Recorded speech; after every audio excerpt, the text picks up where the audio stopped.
जलगांव के जामनेर तालुका में 10-15 लोगों द्वारा पीटे जाने के बाद एक युवक की मौत हो गई।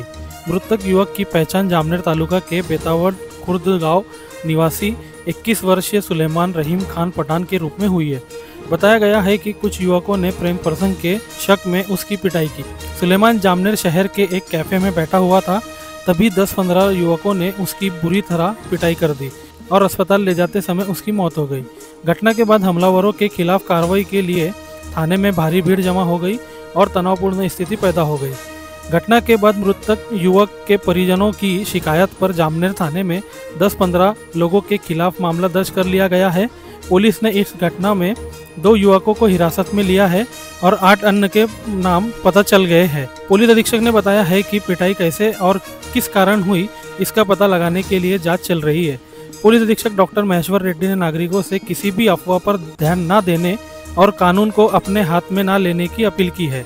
Zaki Ahmed, Khandesh time news, Jalgaon.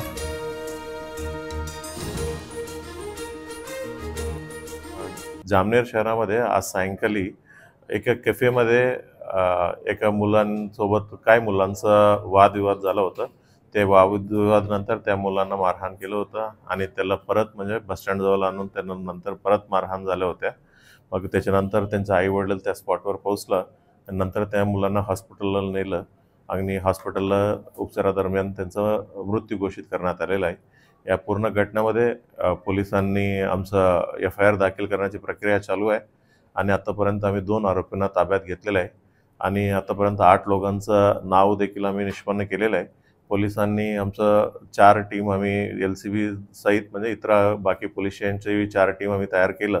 ते इतर आरोपींना देखील आम्ही लवकरात लवकर आम्ही अटक करणार आहे।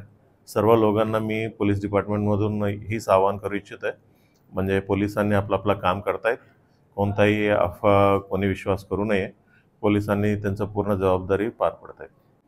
ती सर्व गोष्टी आम्ही इन्व्हेस्टिगेट करतायत। एकदा इन्व्हेस्टिगेशनमध्ये पूर्ण आम्हाला क्लॅरिटी आल्यानंतर म्हणजे तुम्हाला आम्ही परत अपडेट करूया।